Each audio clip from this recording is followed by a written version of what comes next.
La cena del Cordero, la misa, el cielo en la tierra, por Scott Hahn. Capítulo 2. ¿Quién es quién en el cielo?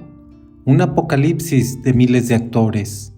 A excepción de una plaga de efímeros anticristos en los años 70, Hollywood no ha intentado nunca llevar a la pantalla el apocalipsis como lo ha hecho con los evangelios o el libro del Éxodo. Quizá algunas cosas son demasiado extrañas, sangrientas, violentas y extravagantes, incluso para Hollywood. También podría ser que a los directores se les haya quitado las ganas por el número de protagonistas que requería el apocalipsis, por no mencionar el coste de los efectos especiales. Cecil B. DeMille pudo contentarse con un reparto de miles de personas en los 10 mandamientos. El apocalipsis, sin embargo, necesitaría literalmente cientos de miles. Es quizás el libro más poblado de la Biblia. ¿Quiénes son estos personajes que pueblan los escenarios terrestres y celestes de Juan? En este capítulo vamos a intentar conocerlos un poco mejor, pero ante todo, una confesión. Tengo miedo de dar este paso. Quizá no haya otro tema que fascine u obsesione más a los estudiosos, predicadores o aficionados del Apocalipsis que la identificación de sus bestias, bichos, ángeles y gente. La identificación de estos personajes que hace el actor depende ampliamente de su esquema e interpretación. El esquema futurista ha llevado a los intérpretes a identificar las bestias sucesivamente con Napoleón, Bismarck, Hitler y Stanley, entre otros.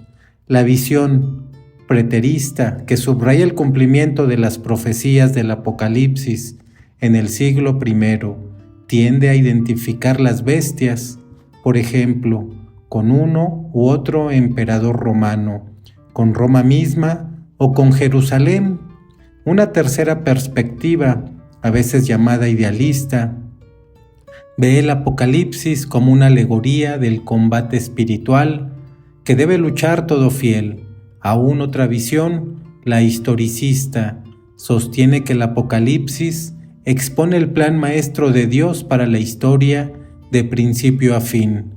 ¿Cuál de estos puntos de vista sigo? Bueno, todos ellos. No hay ninguna razón por las que no puedan ser verdaderos al mismo tiempo. Las riquezas de la Escritura son ilimitadas. Los primeros cristianos enseñaron que los textos sagrados operaban en 4 niveles, y todos esos niveles a una enseñan la única verdad divina como una sinfonía.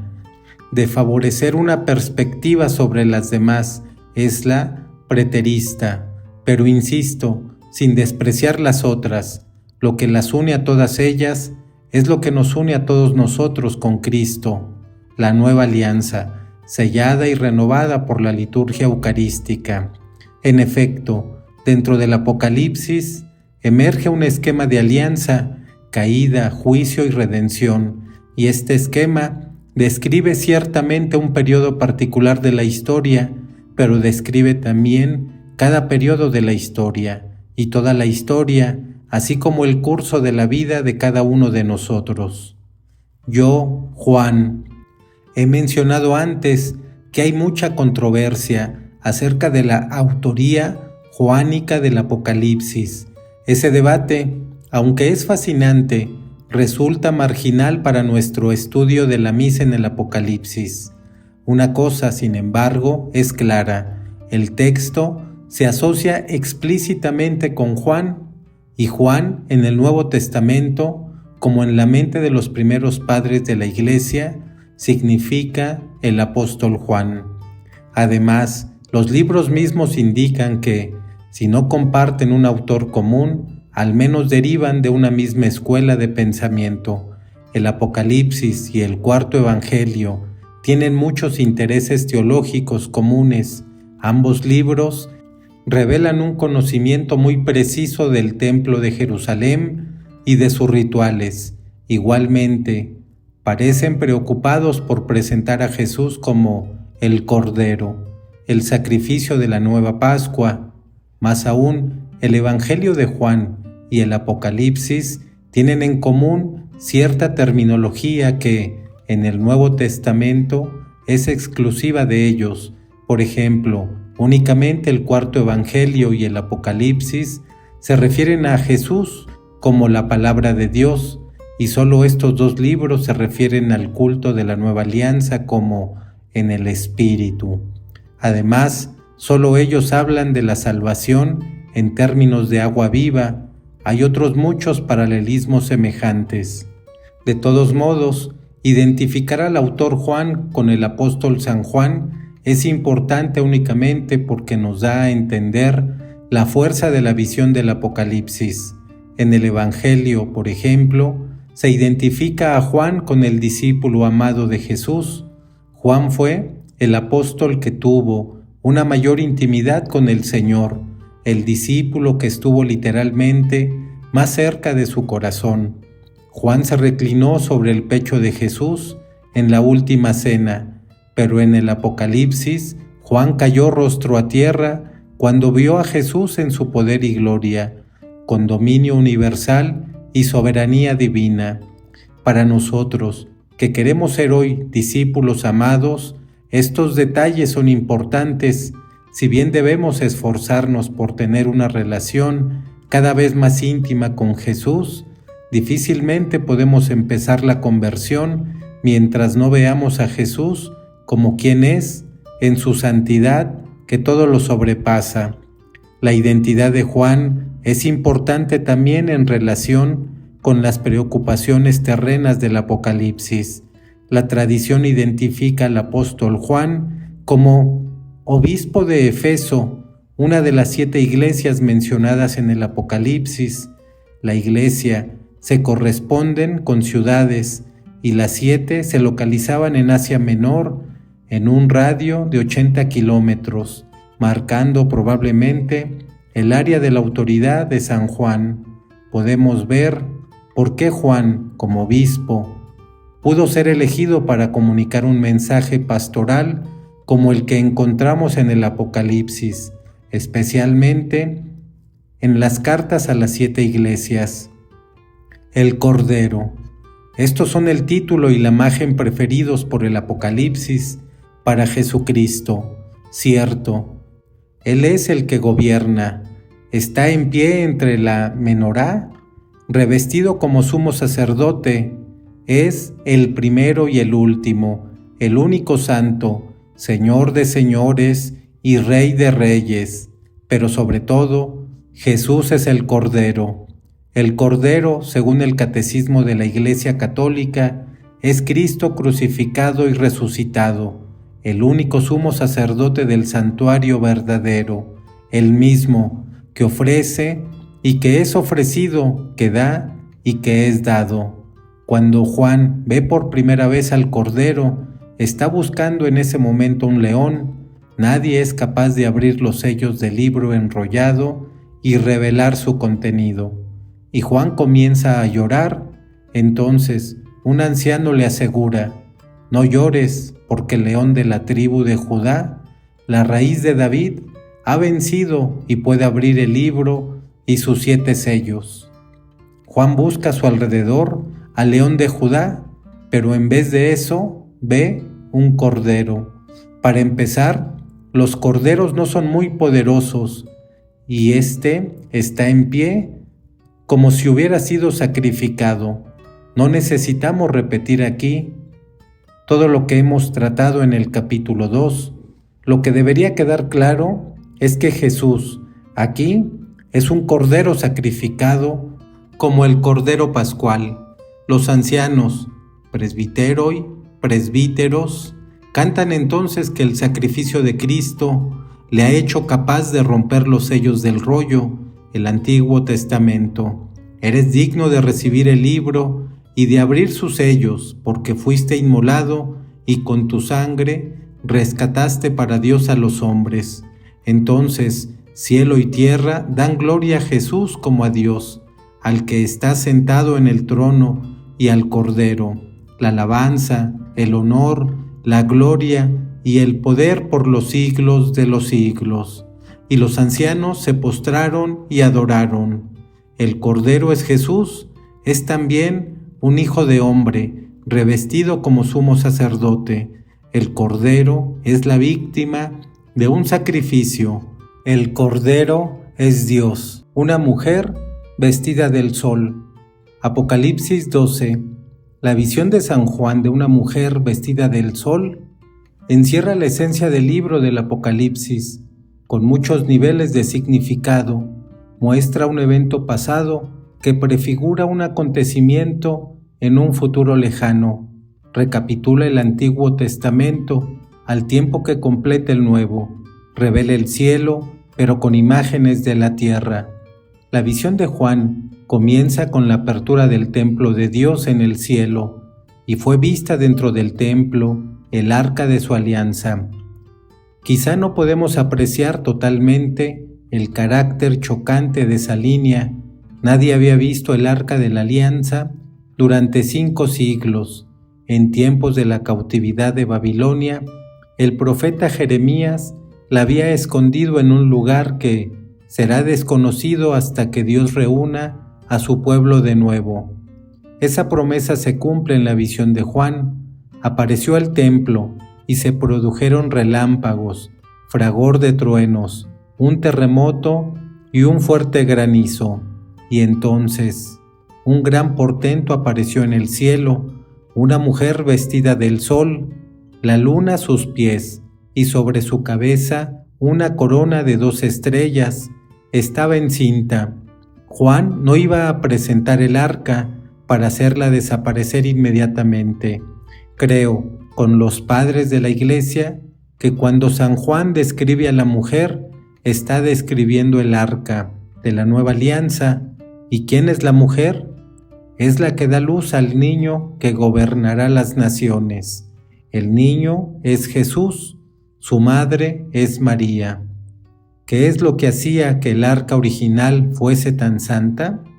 No era el oro que cubría el exterior, sino los 10 mandamientos que estaban en su interior, la ley que había sido grabada por el dedo de Dios en tablas de piedra. ¿Qué más había dentro? Maná, el pan milagroso que alimentó al pueblo durante su peregrinación por el desierto. La vara de Aarón, que floreció como insignia de su oficio de sumo sacerdote. ¿Qué hace que la nueva arca sea santa? El arca antigua contenía la palabra de Dios escrita en piedra. María llevaba en su seno la palabra de Dios, que se hizo hombre y habitó entre nosotros. El arca contenía maná. María tenía en su interior el pan de vida bajado del cielo. El arca contenía la vara del sumo sacerdote Aarón. El seno de María contenía al sumo y eterno sacerdote, Jesucristo. En el templo del cielo, la palabra de Dios es Jesús, y el arca en la que reside es María, su madre. Si el niño es Jesús, entonces la mujer es María. Los padres de la Iglesia de mente más preclara, San Atanasio, San Epifanio y muchos otros defendieron esta interpretación, pero la mujer tiene también otros significados. Es la hija de Sión que dio a luz al Mesías de Israel. Es también la Iglesia, asediada por Satanás, pero preservada a salvo. Como dije antes, las riquezas de la Sagrada Escritura son ilimitadas. Otros estudios argüellen que la mujer no puede ser María porque, según la tradición católica, María no sufrió dolores de parto. Los espasmos de la mujer, sin embargo, no tienen por qué ser dolores físicos. San Pablo, por ejemplo, usaba la expresión dolores de parto para describir su propia agonía hasta que Cristo sea formado en sus discípulos. Por tanto, el sufrimiento de la mujer podía describir el sufrimiento del alma.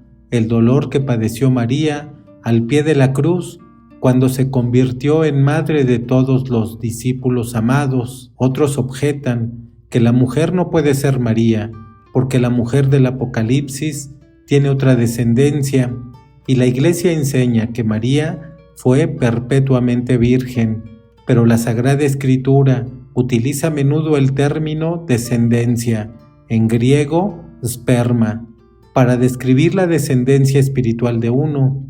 Los hijos de María, su descendencia espiritual, son aquellos que guardan los mandamientos de Dios y mantienen el testimonio de Jesús. Nosotros somos la otra descendencia de María, somos los hijos de María.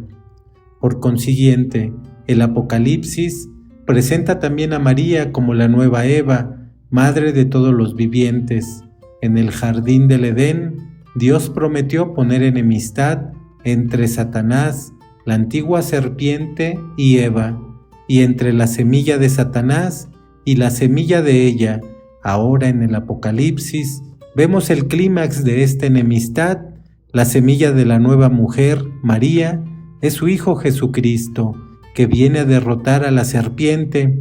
En hebreo, la misma palabra Nahash puede aplicarse tanto al dragón como a la serpiente. Esta es la abrumadora enseñanza de los padres, doctores, santos y papas de la Iglesia, antiguos y modernos. Es la enseñanza del Catecismo de la Iglesia Católica. Debo indicar, sin embargo, que hoy en día no la mantienen muchos estudiosos bíblicos, pero los que no están de acuerdo son los que deben cargar con el peso de la prueba. El Papa San Pío X habló elocuentemente a favor de la tradición en su encíclica Ad Diem Ilium Laetissimun. Todo el mundo sabe que esta mujer significaba la Virgen María. Por tanto, Juan vio a la Santísima Madre de Dios ya en la eterna felicidad, pero en los trabajos de un misterioso parto. ¿De qué parto se trataba? Seguramente se trataba de nuestro nacimiento, pues estando aún en el exilio, todavía no hemos nacido a la perfecta caridad de Dios y a la felicidad eterna. La primera bestia, al fracasar en sus asaltos contra la mujer y su hijo, el dragón se revuelve para atacar a su descendencia, a los que guardan los mandamientos de Dios y mantienen el testimonio de Jesús. El dragón convoca a su propia semiente, dos terribles bestias, por extraño que parezca, entre tantas imágenes del Apocalipsis, optimistas y maravillosas, estos espantosos monstruos son los que parecen suscitar mayor interés. Directores de cines y televangelistas se detienen mucho más en el 666 que en el mar de cristal o en el león de Judá. Siento la urgencia de hacer hincapié en la realidad de las bestias. Son símbolos, pero no solo símbolos, son seres reales espirituales, miembros de la infrarquía satánica, personas diabólicas que Juan ha controlado y corrompido el destino político de las naciones. Juan describe dos bestias espantosas, pero creo que las bestias que vio eran mucho más horribles que su descripción. En muchos lugares del Apocalipsis, pero especialmente en los capítulos 4 y 5, San Juan describe las realidades que hay detrás de la misa. Ahora, hace lo mismo con el pecado y con el mal. Así como nuestras acciones en la liturgia están unidas a cosas invisibles celestiales, nuestras acciones pecaminosas están vinculadas a la maldad infernal en la misa. ¿Qué quiere hacer Dios de nosotros? Un reino de sacerdotes que reina a través del ofrecimiento de sus sacrificios. Por el otro lado, ¿qué quiere llevar a cabo Satanás a través de las bestias? Quiere subvertir el plan de Dios, corrompiendo el reino y el sacerdocio.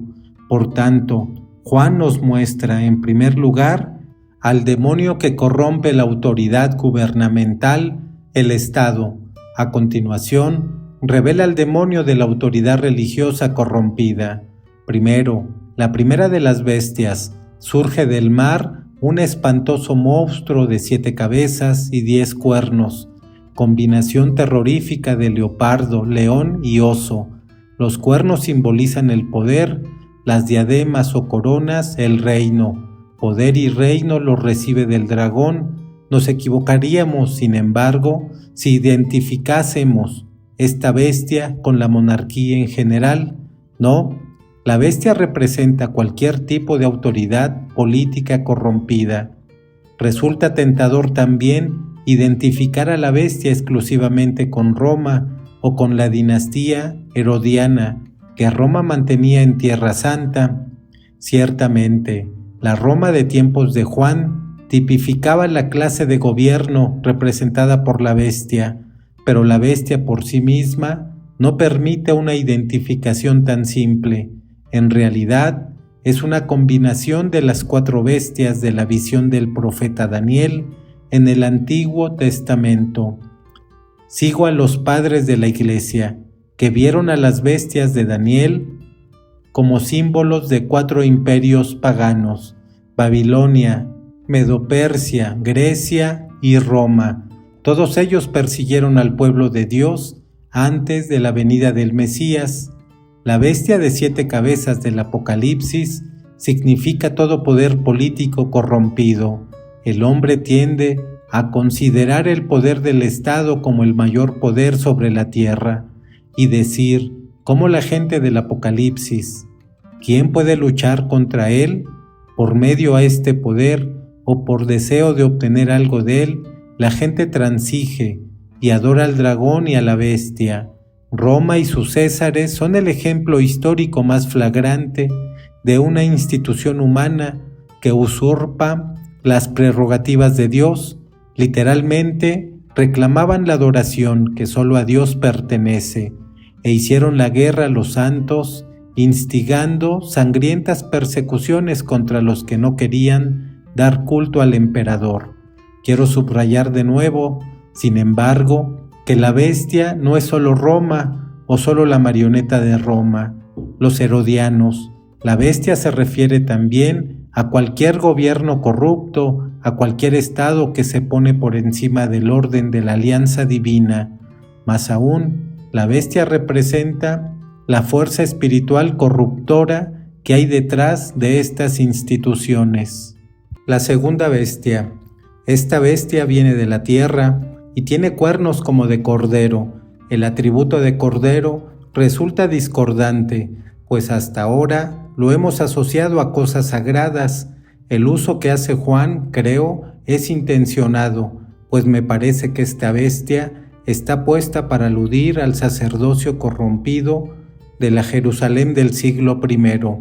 El dato inicial es que esta bestia sale de la tierra, que en el griego original podría significar también el país o el campo, por oposición al mar que da a luz a las bestias paganas. A continuación, San Juan probablemente estaba dando testimonio del último compromiso al que había llegado la autoridad sacerdotal tan solo unos años antes. En un momento histórico dramático, la autoridad religiosa se había aliado con la corrupta autoridad gubernamental en vez de con Dios.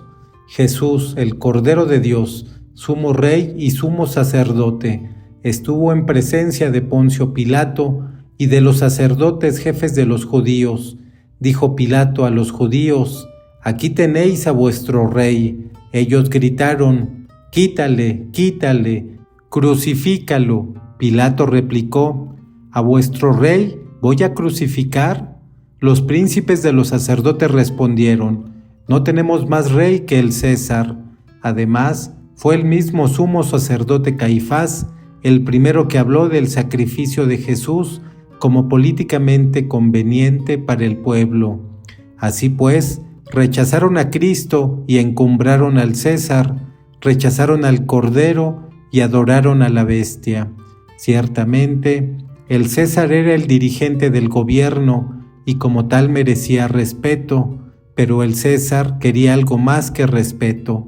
Pedía que se le adorase ofreciéndole sacrificios, y los príncipes de los sacerdotes se lo ofrecieron cuando entregaron al Cordero de Dios. La bestia es semejante a un cordero en algunos rasgos superficiales. Vemos que todo lo que hace es una imitación y pantomima de la obra salvadora del Cordero. El Cordero está en pie como quien ha sido sacrificado. La bestia recibe una herida mortal, pero se recupera. Dios entroniza al Cordero. El dragón entroniza a la bestia. Los que adoran al Cordero reciben su señal en la frente. Los que adoran a la bestia llevan la marca de la bestia. Esto nos lleva a la cuestión espinosa. ¿Cuál es la marca de la bestia? Juan nos dice que es el nombre de la bestia o el número de su nombre. ¿A qué se refiere? Juan contesta en clave: esto requiere sabiduría. El que tenga inteligencia, que calcule el número de la bestia, pues es número de un hombre. Su número es 666.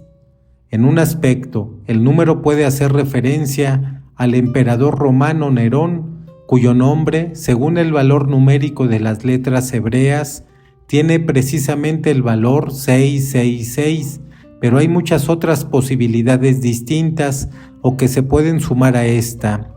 666 era el número de talentos de oro que el rey Salomón exigió anualmente de la nación. Además, Salomón fue el primer rey sacerdote desde Melquisedec. Más aún, Juan dice que llegar a descubrir la identidad de la bestia requiere sabiduría, y algunos intérpretes lo han visto como otra referencia a Salomón, famoso por su sabiduría.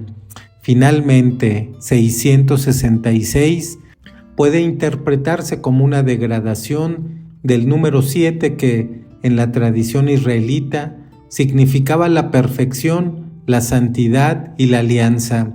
El séptimo día, por ejemplo, fue declarado santo por Dios y reservado para el descanso y el culto. La obra de la creación se hizo en 6 días, pero fue santificada por el culto sacrificial representado por el séptimo día.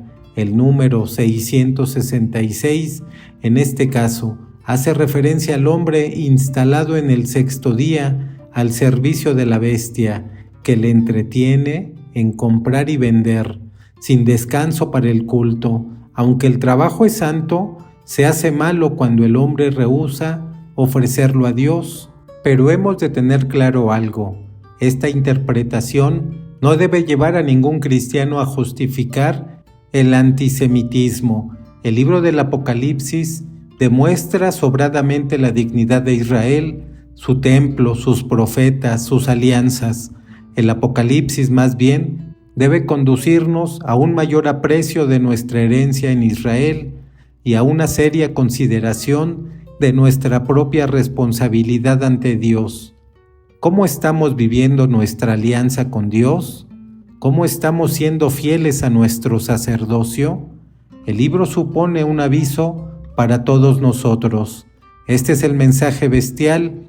Estamos luchando con ira, fuerzas espirituales, fuerzas inmensas, depravadas, malévolas. Si tuviéramos que luchar solo contra ellas, seríamos aplastados totalmente. Pero hay buenas noticias, hay una manera de tener la esperanza de vencer. La solución tiene que estar a la altura del problema. Fuerza espiritual por fuerza espiritual, inmensa belleza por inmensa fealdad, santidad por depravación, amor por malevolencia. La solución es la misa, en la que el cielo baja para salvar a una tierra asediada. Ángeles. En la batalla no luchamos solos. En el capítulo 12 del Apocalipsis leemos que Miguel y sus ángeles lucharon contra el dragón. Cuando Dios creó los ángeles, los hizo libres, de manera que tuvieron que sufrir una especie de prueba, igual que lo es nuestra vida en la tierra.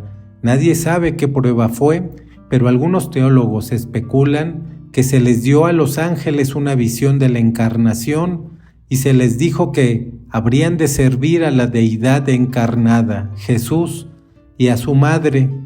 La soberbia de Satanás se alzó contra el escándalo del espíritu, sometido a la materia, y dijo: no serviré. Según los padres de la Iglesia, arrastró en esta rebelión a 1/3 de los ángeles. Miguel y sus ángeles los expulsaron del cielo. A lo largo del Apocalipsis, vemos que el cielo está densamente poblado de ángeles, adoran a Dios sin cesar y cuidan de nosotros. Los capítulos 2 y 3 ponen de relieve que cada iglesia particular tiene un ángel custodio. Esto debería suponer un motivo de tranquilidad, pues pertenecemos a iglesias particulares y podemos pedir auxilio al ángel de nuestra iglesia particular. Las 4 criaturas vivientes mencionadas en el capítulo 4 se consideran generalmente ángeles, aunque aparecen a los ojos humanos con forma de animal. Estas criaturas pueden hacer referencia también a las que adornaban las paredes situadas delante del Santo de los Santos, del Templo de Jerusalén. Aunque los ángeles del cielo se presentan a nuestra vista con forma física, los ángeles en realidad no tienen cuerpo. Su nombre significa mensajero y los atributos físicos simbolizan comúnmente algún aspecto de su naturaleza o misión. Las alas indican su rapidez para moverse entre el cielo y la tierra. Los muchos ojos significan su conocimiento y su vigilancia. Los ángeles de muchos ojos y 6 alas podrían sonar terroríficos en un primer momento, pero si pensamos en ellos en términos de rapidez y vigilancia, nos tranquilizaremos. Son seres con los que podemos contar cuando el dragón amenace nuestra paz. En el Apocalipsis, los ángeles aparecen también como jinetes que infligen el juicio de Dios al pueblo infiel. Muchas de las acciones de estos capítulos pueden relacionarse con los acontecimientos que rodean la caída de Jerusalén el año 70, pero el pasaje tiene aplicaciones más allá del siglo I, en la medida en que la tierra está necesitada de juicio. Los ángeles del Apocalipsis controlan los elementos, el viento y el mar, para llevar a cabo la voluntad de Dios. Los capítulos 7 al 9 dejan claro que los ángeles son guerreros poderosos y que luchan constantemente del lado de Dios, que es también nuestro lado, si somos fieles, mártires, vírgenes y gente varia. Pero en el Apocalipsis no solo hay bestias malvadas y ángeles maravillosos. De hecho, la mayoría de los personajes son gente de lo más sencilla. Cientos de miles e incluso millones son cristianos y cristianas corrientes. En primer lugar, tenemos los 144,000 de las 12 tribus de Israel, 12,000 por cada tribu. El resto, que recibió la protección de Dios, su señal, y que huyó a las montañas durante la destrucción de Jerusalén. A continuación, San Juan describe miriadas de toda nación. Después de 2 milenios de religión inclusiva, abierta a todos, no podemos apreciar hoy el impacto sísmico de esta visión que presenta a los israelitas dando culto juntamente con gentiles y a hombres con ángeles. Para la mentalidad de los primeros lectores de Juan, se trataba de categorías mutuamente excluyentes.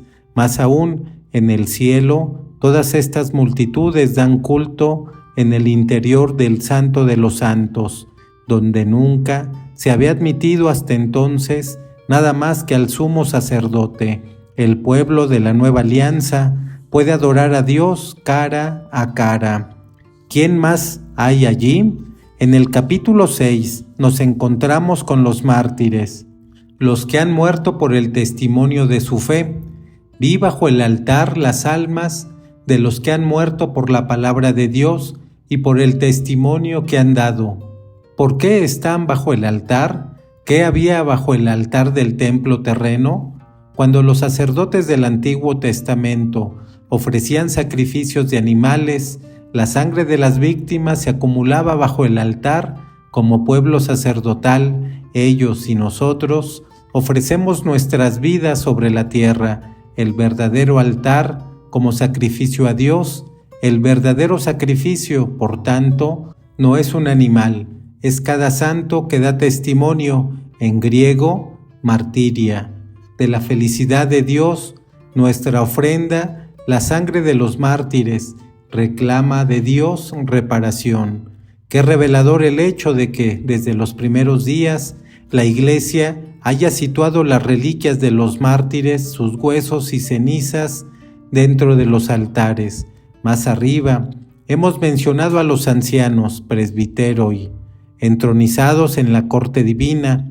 De hecho, en el cielo del Apocalipsis, estos hombres aparecen revestidos con los ornamentos que llevaban los sacerdotes de Israel para el servicio del templo de Jerusalén. En el Apocalipsis encontramos también un gran número de hombres consagrados a la virginidad. Se trata de otra circunstancia anómala en el mundo antiguo, que rara vez se encuentra en Israel o en las culturas paganas, como tampoco en el occidente cristiano desde la Reforma protestante, pero San Juan habla de estos célibes como un verdadero ejército, que es muy probablemente lo que Dios tiene previsto, en la tierra como en el cielo. No tenemos que ir muy lejos para identificar el reparto de personajes del Apocalipsis.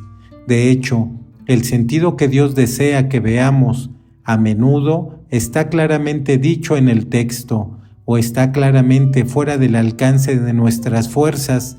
Conforme pienso en los años en que estudié el Apocalipsis siendo protestante, me maravillo de que mis hermanos y yo pudiéramos ver a veces con mucha claridad helicópteros soviéticos retratados en la plaga de langostas mutantes, al tiempo que negábamos con vehemencia que María pudiese ser la mujer vestida de sol que daba a luz al niño que salvaba al mundo. Leyendo el Apocalipsis, tenemos que luchar siempre contra la tentación de forzar lo extravagante mientras se niega lo obvio. Lo diré de nuevo, con frecuencia el sentido más profundo de la Sagrada Escritura está muy próximo al corazón de cada uno de nosotros, y a la aplicación más amplia nos atañe muy de cerca. Ahora, ¿en qué lugar de la tierra podemos encontrar una iglesia universal que da culto de forma fiel a la visión de San Juan? ¿Dónde podemos encontrar sacerdotes revestidos ante un altar? ¿Dónde encontramos hombres consagrados al celibato? ¿Dónde oímos invocar a los ángeles? ¿Dónde encontramos una iglesia que guarde en sus altares reliquias de los santos? ¿Dónde ensalza el arte a la mujer coronada de estrellas, con la luna a sus pies, que aplasta la cabeza de la serpiente? ¿Dónde rezan los fieles pidiendo la protección del arcángel San Miguel? ¿En qué otro lugar sino en la Iglesia Católica, y más particularmente en la misa?